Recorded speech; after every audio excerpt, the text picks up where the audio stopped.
vamos fazer contato com o professor da Faculdade de Direito da Universidade Federal Fluminense, integrante da Associação Brasileira de Juristas pela Democracia, Rogério Dutra dos Santos. Bom dia, Rogério. Bom dia, Glauco. Rogério, ontem o presidente do Supremo Tribunal Federal, Luiz Fux, fez um discurso considerado mais duro em relação a Jair Bolsonaro. Vou até ler aqui um trecho que tem sido bastante repercutido de uma forma geral, que diz o seguinte: o STF não tolerará ameaças à autoridade de suas decisões. Se o desprezo às decisões judiciais ocorre por iniciativa do chefe de qualquer dos poderes, essa atitude, além de representar um atentado à democracia, configura crime de responsabilidade a ser analisado pelo Congresso Nacional. Bom, a gente sabe que o Supremo Tribunal Federal poderia ter feito muito para que a gente não chegasse a estado de coisas hoje, mas no cenário atual, o processo de impeachment depende fundamentalmente do presidente da Câmara, Arthur Lira. A instauração de inquéritos também para apuração de diversos crimes, alguns até na órbita dos crimes comuns, dependem da Procuradoria-Geral da República. Quais são os limites e o que pode fazer efetivamente o Supremo em defesa das instituições que continuam sob ataque, Rogério? Olha, Glauco, o discurso do Fux foi um discurso em termos formais, né? Na forma ele foi duro, mas ele poderia ter sido mais incisivo, porque, na verdade, ele passou a bola para o Congresso Nacional, dizendo que o que o Bolsonaro fez foi crime de responsabilidade. Na verdade, tanto foi crime de responsabilidade, passível de ser processado pela Câmara. Esses atos que o Bolsonaro realizou no dia 7 de setembro poderão ser enquadrados efetivamente como crime de responsabilidade, mas também como crimes comuns, tá certo? Então, a responsabilidade também é do STF, e o Fux ele faz um movimento político ali de, ao mesmo tempo, cobrar o que é correto, o posicionamento do Arthur Lira, que é o presidente da Câmara, que deveria estar se movimentando para receber os pedidos de impeachment e não ficar engavetando eles, mas também ele retira, vamos dizer assim, a responsabilidade do STF e especialmente do Aras. Né? Isso pode ser uma estratégia, né? Porque o Aras eventualmente pode ser o indicado pelo Bolsonaro, um indicado que pode ser fruto de um consenso político para a vaga que está para a vaga no STF. Então, o Aras, que também não está cumprindo com sua função, né? De encaminhar os pedidos de processamento por crime comum do Bolsonaro no STF, ele foi preservado no discurso do Fux. Então, existem aí três alternativas, né, para deixar mais claro. A alternativa de processamento por crime comum no STF, a alternativa de processamento por impeachment na Câmara dos Deputados, e aí a responsabilidade da inação do Arthur Lira é muito grave, e a terceira alternativa também é vinculada ao Judiciário, porque é a possibilidade da cassação da chapa pelo Tribunal Superior Eleitoral, que hoje está comandado pelo Barroso e no futuro, no ano que vem, vai ser comandado pelo Alexandre de Moraes. Então, duas dessas três alternativas recaem sobre a responsabilidade política dos ministros do STF. Né? Então, eu acredito que o STF poderia ter sido mais incisivo na sua resposta, ou seja, encaminhar uma resposta prática para esse problema. Me parece que ainda há uma tentativa ali de composição política, numa situação que, pelo que a gente tem recebido informação, é uma situação de golpe em andamento. Então, nós estamos sob uma situação muito gravosa que requer medidas enérgicas e concretas dos poderes da República. E o mais rapidamente possível. Tá? É claro que o discurso do Fux, ele de alguma forma parece ter feito o Bolsonaro recuar, dado esse áudio patético da noite de hoje do Bolsonaro pedindo para os caminhoneiros liberarem as estradas. Você sente ali na voz do Bolsonaro o pavor, não é? Ele está apavorado com o que está acontecendo. Ele já praticamente nesse áudio aí recuou, mas o fato é que ele deu golpe, né? E ele foi mal sucedido. Cabe agora às instituições responderem firmemente com medidas concretas em relação a essas ações do presidente Bolsonaro. E isso nos remete a essas três possibilidades, ou cassação da chapa, ou processamento por crime comum no STF ou processamento por impeachment na Câmara dos Deputados. Agora, em relação justamente a essa paralisação, existem diversos indícios aí de que se trata de uma greve patronal, que é um lockout, na verdade. E lockout é ilegal, inclusive, segundo a Lei Federal 7.793 de 1989. Então, existindo esses bloqueios novamente, né, a gente vê uma leniência do sistema de justiça. Quando eu falo do sistema de justiça envolvendo aí o Ministério Público, mas também as forças policiais, no caso a Polícia Rodoviária Federal, isso é mais uma demonstração de que estamos aceitando ataques ao sistema democrático de uma forma geral sem a reação devida das instituições? Certamente, Glauco. O movimento das polícias rodoviárias federais, né, que a gente tem notícia, não se sabe se é real, é de uma certa leniência. E isso também é uma atitude criminosa. Tá? Isso pode ser responsabilizado, isso pode causar responsabilização judicial. Agora, o que de fato a gente está vivendo é um processo de fascistização de algumas dessas instituições por conta desse discurso de ódio que foi fomentado nos últimos anos em relação à política. Tanto é verdade isso que os movimentos, esses movimentos, eles continuam insistindo, mesmo com o aparente recuo do presidente. Né? E aí a gente chega num outro patamar de análise, que é exatamente essa questão de que as classes dominantes, especialmente no caso aqui, as empresas vinculadas ao agronegócio, estão financiando esses caminhões, estão controlando esse processo, elas têm uma pauta econômico-política, que é a afirmação, por exemplo, da necessidade do STF recuar em relação ao marco temporal das terras indígenas. Isso, para eles, é um ponto importante que independe, inclusive,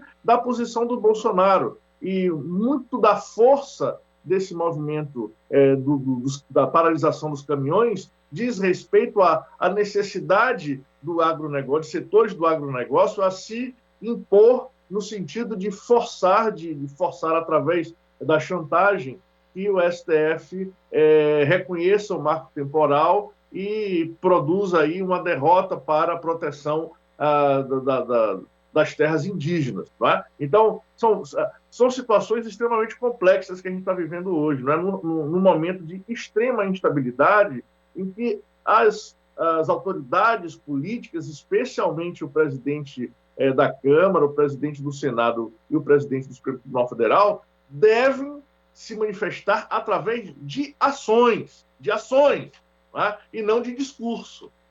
Tá? Ontem, o ex-ministro da Justiça, Eugênio Aragão, disse com muita propriedade: o Luiz Fux, ele late, mas não morde. Está faltando aí um movimento mais consistente. Espero que esse movimento aconteça o mais brevemente possível para sustar essa movimentação golpista que agora aparentemente está fora de controle. Não é? E quando nós vemos essa manifestação barra lockout de caminhoneiros financiada em parte aí por setores do agronegócio brasileiro, lembramos também que as manifestações de 7 de setembro com pautas antidemocráticas também foram financiadas em parte por esse mesmo grupo do setor de agronegócio, que pode ainda ter implicações também pelo fato de provavelmente ter financiado junto com alguns outros empresários o disparo em massa de fake news que acabou levando Jair Bolsonaro à presidência da República em 2018.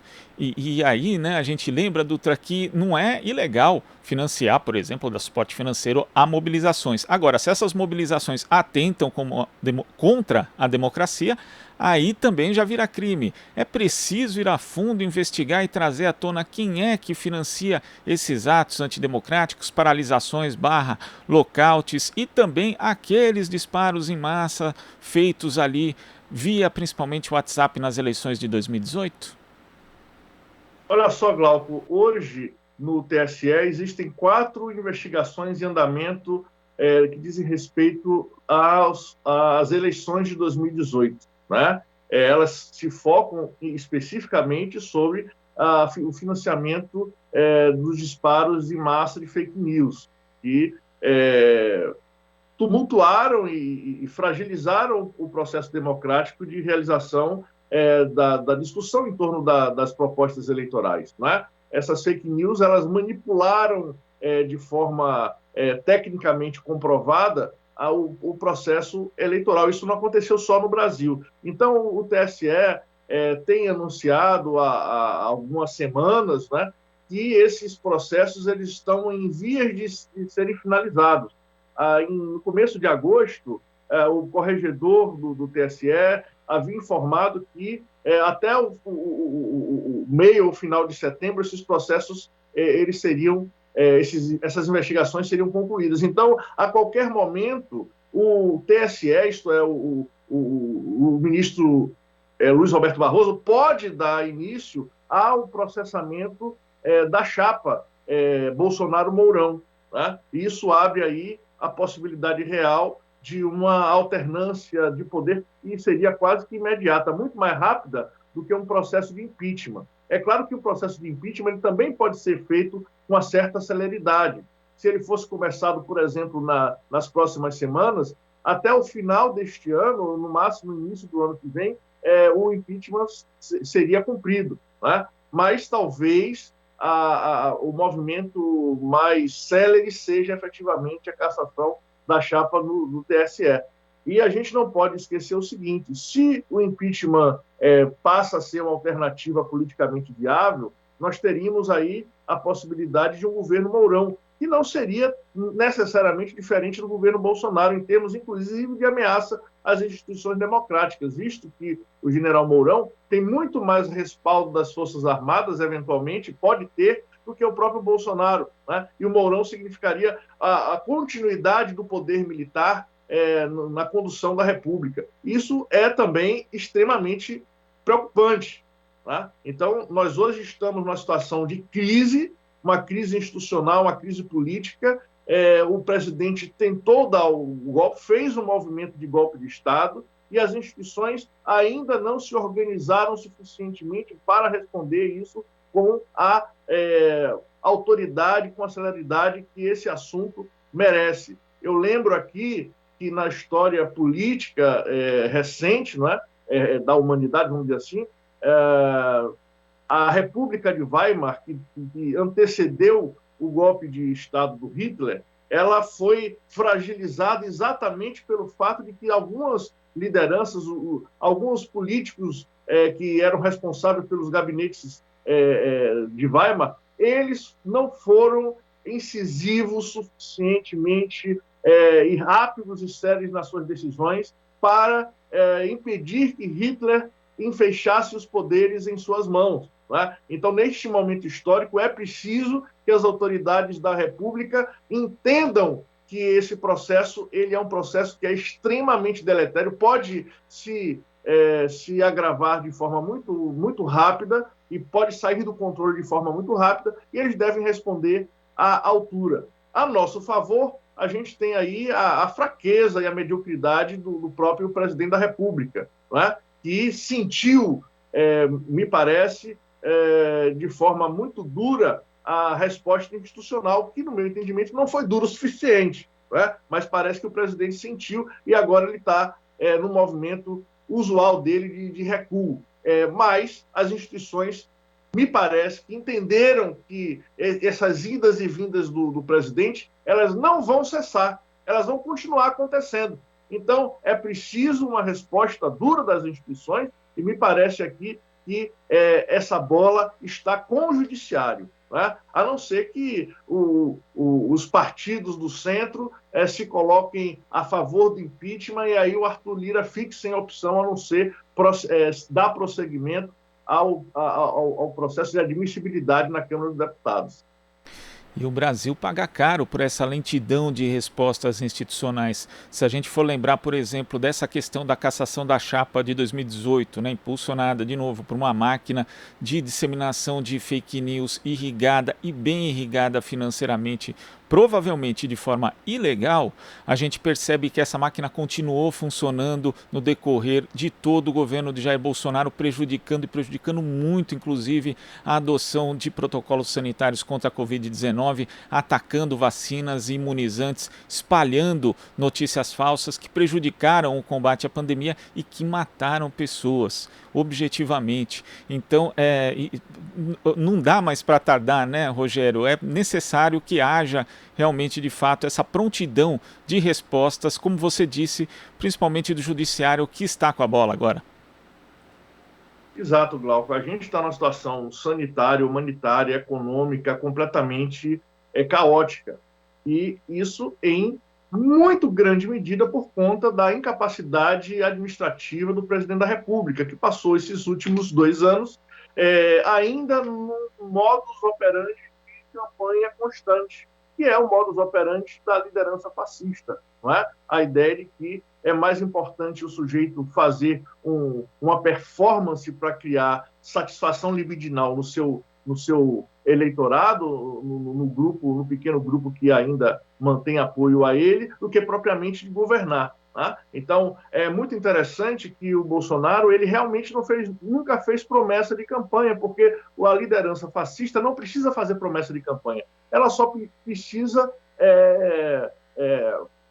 criar fatos, falar coisas esdrúxulas, impropérios, etc., para garantir a fidelidade canina aí desse grupo de pessoas que ficam, não é, inebriadas com esse tipo de movimento. Então, isso aí já foi plenamente identificado, quer dizer, a pandemia ela poderia ter sido combatida com muita eficiência pelo Sistema Único de Saúde no Brasil, ela poderia ter sido muito menos letal do que ela foi nesse último ano e meio, e isso se deveu nessa incapacidade de reação sanitária exclusivamente a não só a incompetência e a inação do presidente da República, mas agora a gente sabe pela CPI da Covid, não é, Glauco, que houve também um conjunto de atos que aparentam revelar-se aí como atos de corrupção graúda no processo de compra de vacinas que não existiam, para que algumas autoridades do Ministério da Saúde se locupletassem financeiramente com isso. Então, a CPI da Covid está revelando que houve corrupção grave aí no Ministério da Saúde, e essa corrupção foi também o motivo para o discurso negacionista do presidente. Né? Não foi somente um problema de incompreensão da ciência, de terraplanismo, foi também esse discurso movido pelas necessidades de angariar vantagens indevidas, vantagens criminosas nas negociações bilionárias em torno da vacinação. E isso se deu em detrimento da vida de milhares de brasileiros. Né? Nós hoje vamos bater aí 600 mil pessoas mortas, e isso é um crime contra a humanidade, isso é genocídio, e o Bolsonaro certamente responderá, ele e o seu séquito, seja no judiciário brasileiro, seja no Tribunal Penal Internacional. Tenho certeza que o Bolsonaro sabe disso, né? Que os dias dele estão contados, e certamente ele e os seus ficarão muito tempo presos. Rogério, eu queria agradecer a sua participação aqui no Jornal Brasil Atual, mas antes de a gente se despedir, o Instituto Defesa da Classe Trabalhadora liberou para download gratuito a segunda edição da coletânea Pandemias e Pandemônio, que tem como título Novas Direitas e Genocídio no Brasil, reunindo artigos de 30 diferentes e renomados intelectuais da contemporaneidade, e você é um dos organizadores. Então queria que você falasse a respeito dessa obra e também como as pessoas podem acessá-la. Então, Glauco, essa obra é fruto de um esforço conjunto de vários pesquisadores, de vários intelectuais brasileiros, no sentido de entender a conjuntura. Se no ano passado, em abril do ano passado, nós fizemos um livro que tinha como objetivo pensar sobre o futuro do Brasil sob a ameaça do Covid, este livro agora, que é a sequência desse projeto, é um livro que tem como objetivo analisar a conjuntura política, já sob uma situação de calamidade pública, já passado um ano e meio da Covid no país, já passado um ano e meio da resistência do governo brasileiro de combater de forma qualificada e científica a Covid, e quais são as alternativas políticas, sanitárias, que a gente tem pela frente. Né? Então, esses artigos eles foram escritos há muito pouco tempo, Glauco. O livro foi editado em agosto, né? Em 24 de agosto a gente lançou o livro,